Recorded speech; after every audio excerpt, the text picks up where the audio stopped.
Welcome to my channel chemistry concepts. उम्मीद है आप सब खैरियत से होंगे। आज का जो हमारा टॉपिक है वो केमिकल बॉन्डिंग से रिलेटेड है, यानी हम केमिकल बॉन्डिंग की टाइप्स पढ़ेंगे आज। और वो कौन सी टाइप्स है? Covalent bond. तो कोवेलेंट बॉन्ड क्या होती है और इसकी कितनी टाइप्स होती हैं, आज की क्लास में हम ये पढ़ेंगे। तो आप लोगों से मेरी रिक्वेस्ट है हमेशा की तरह कि मेरी वीडियो को एंड तक ज़रूर देखिएगा, और अगर मेरी वीडियो आपको अच्छी लगे, इन्फॉर्मेटिव लगे तो इसे लाइक कीजिएगा, शेयर कीजिएगा। और अगर आप मेरे चैनल पर न्यू हैं तो मेरा चैनल सब्सक्राइब ज़रूर कीजिएगा, ताकि मेरी नेक्स्ट आने वाली वीडियो आपको ऑटोमेटिक रिसीव होती रहे। तो चलते हैं, अपने लेक्चर का आगाज़ करते हैं। Covalent bond. कोवेलेंट बॉन्ड क्या होती है? कोवेलेंट बॉन्ड बनती कैसे कि एटमों के दरमियान, यानी कि दो एटम्स हो, उनके दरमियान जो इलेक्ट्रॉन की शेयरिंग होती है, यानी कि दोनों एटम्स अपने इलेक्ट्रॉन को शेयर कर रहे होते हैं इस बॉन्ड के दरमियान। ऐसी बॉन्ड जो है जिसके अंदर एटमों के दरमियान जो है इलेक्ट्रॉन की शेयरिंग हो, वो कहलाती है कोवेलेंट बॉन्ड। अच्छा, अब थोड़ी सी इसकी एक्सप्लेनेशन भी हम पढ़ लेते हैं। अच्छा, इस किस्म की बॉन्डिंग जो है वो या तो एक ही एलिमेंट के एटम के दरमियान में बनती है, या मुख्तलिफ एलिमेंट्स के एटम जो रिएक्ट कर रहे होते हैं आपस में, उनके दरमियान में ही बनती है। अब एक जैसे एलिमेंट कौन से? मिसाल के तौर पर ऑक्सीजन है, O2, H2, हाइड्रोजन। और डिफरेंट एलिमेंट्स की एग्जांपल ये है कि जैसे HCl है, हमारे पास हाइड्रोक्लोरिक एसिड, जो कि एसिड है, डाइल्यूट एसिड है वो। तो इसके अंदर भी जो बॉन्ड होती है वो क्या होती है? कोवेलेंट बॉन्ड होती है।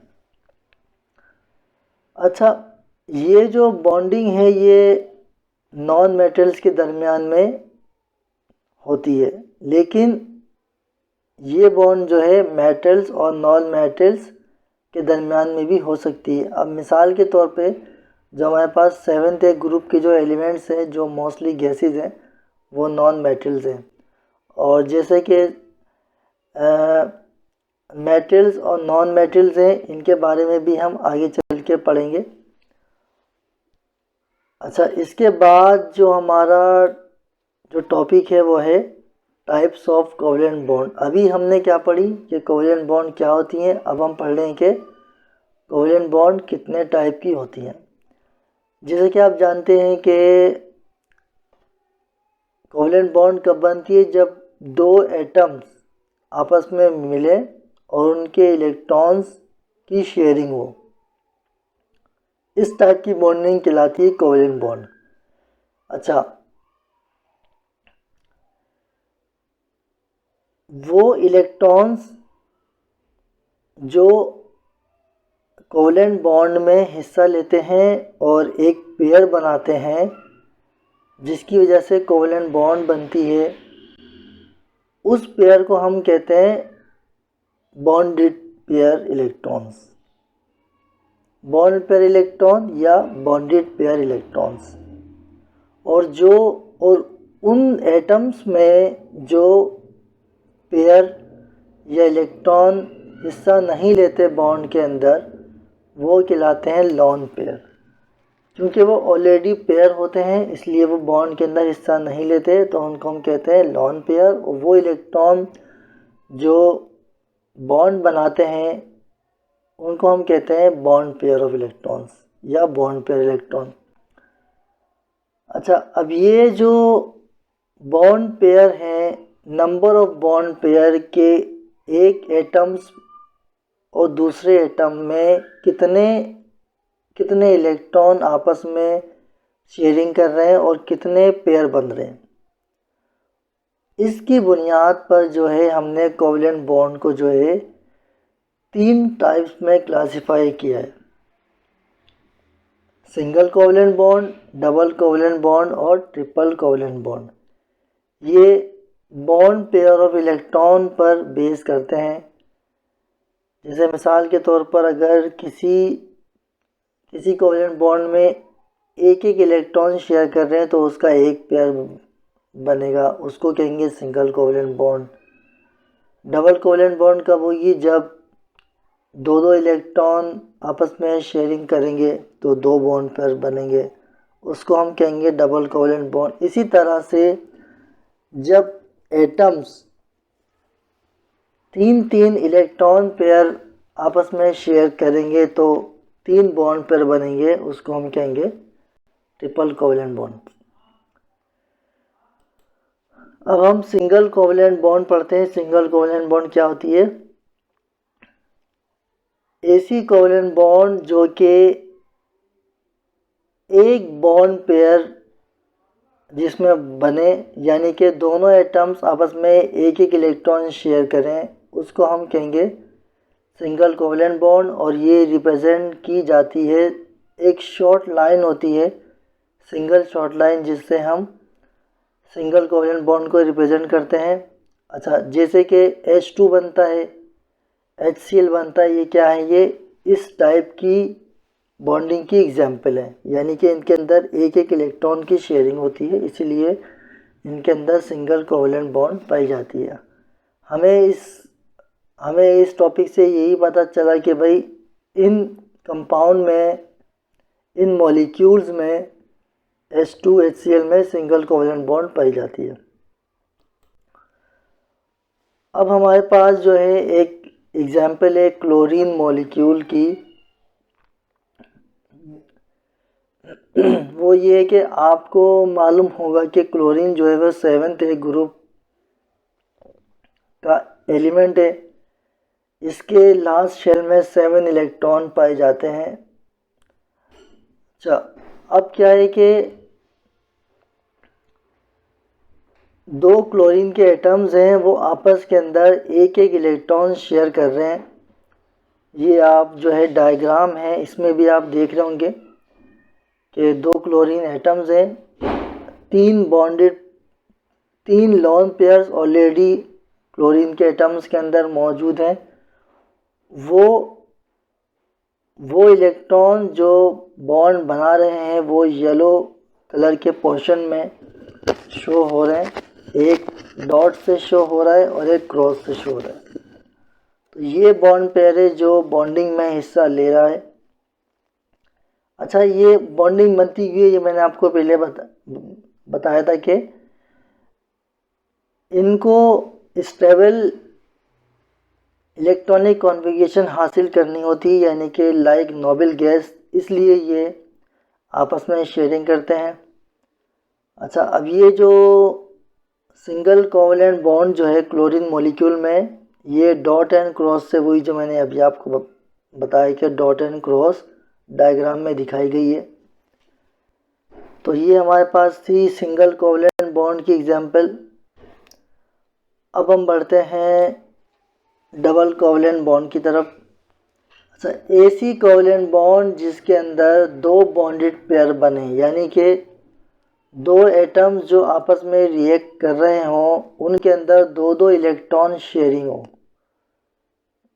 इस टाइप की कोवलेंट बॉन्ड को हम कहते हैं डबल कोवलेंट बॉन्ड, और इसको हम दो स्ट्रेट लाइन से रिप्रेजेंट करते हैं।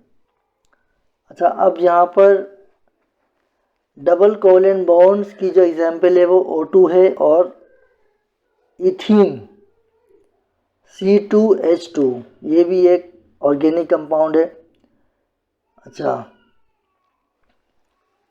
अब हम बढ़ते हैं इसकी फॉर्मेशन की तरफ कि डबल कोवलेंट बॉन्ड जो है वो है क्या, किस तरीके से बन रही है डबल कोवलेंट बॉन्ड।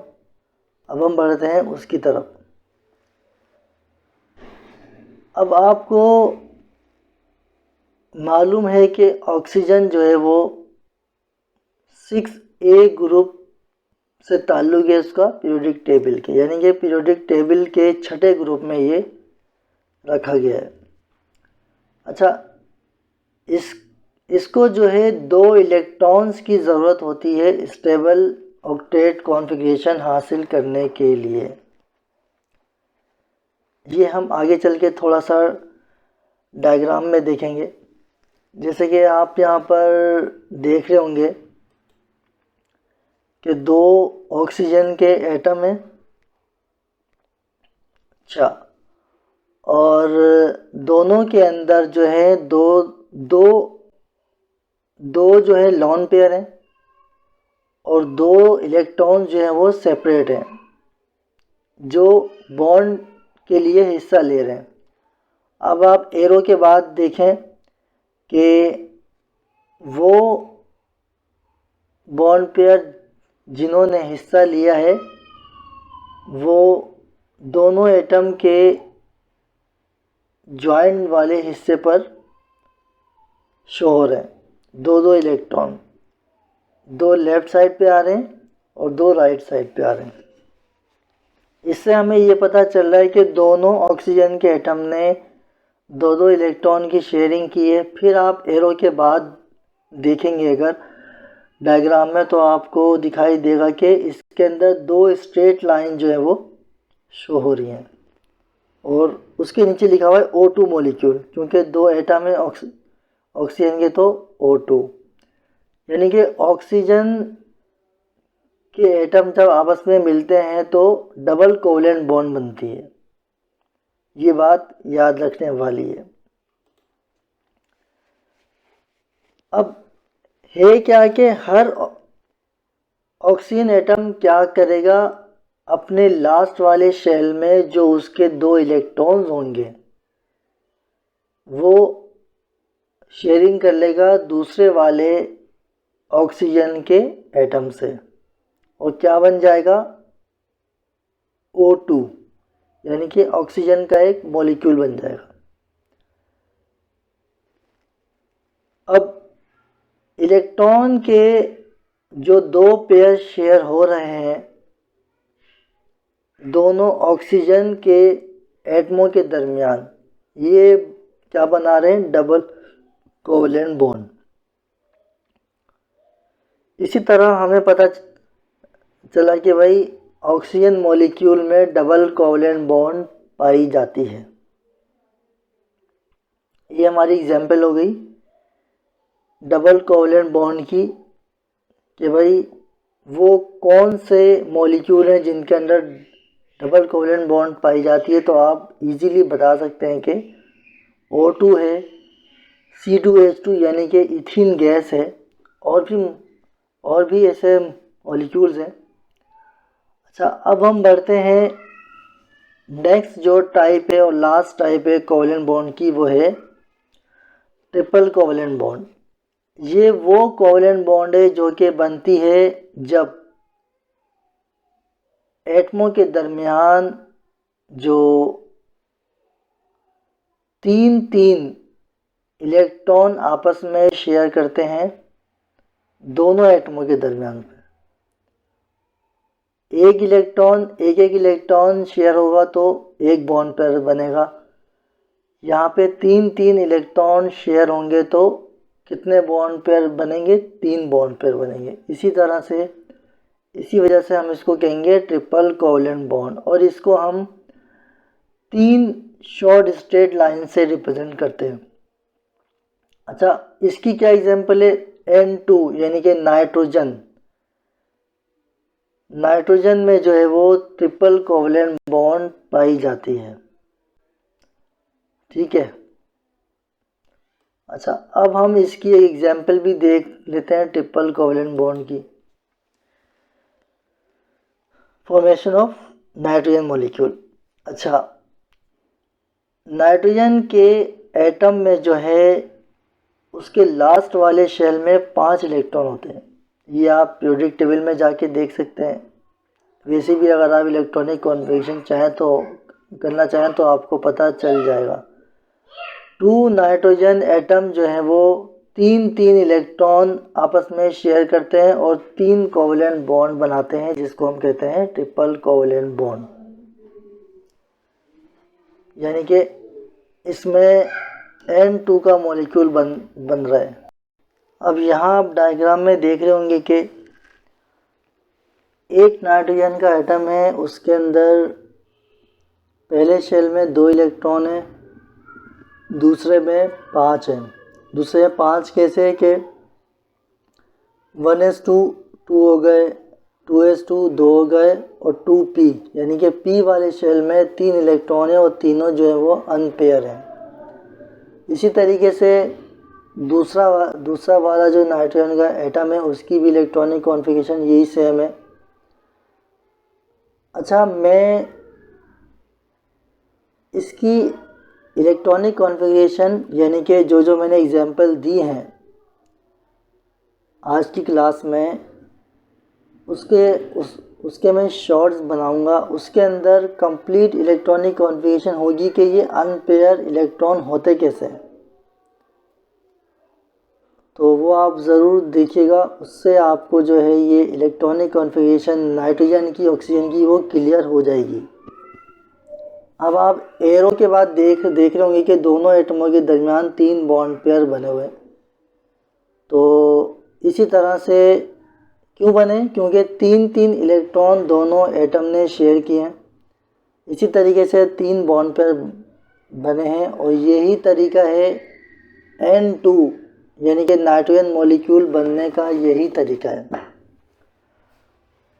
उम्मीद है आपको समझ आ गया होगा। तो ये था हमारा आज का लेक्चर। उम्मीद करता हूँ कि जितने भी पॉइंट्स मैंने आपको इस क्लास में समझाया वो आपको समझ आ गए होंगे। अच्छा, नेक्स्ट क्लास में हम जो है केमिकल बॉन्डिंग से रिलेटेड ही एक टॉपिक है पोलर कोवेलेंट बॉन्ड और नॉन पोलर कोवेलेंट बॉन्ड, इसके बारे में भी हम पढ़ेंगे इंशाल्लाह। तो जब तक के लिए मुझे इजाज़त दीजिएगा, अपना ख्याल रखिएगा और मुझे अपनी दुआओं में याद रखिएगा। अल्लाह हाफिज़।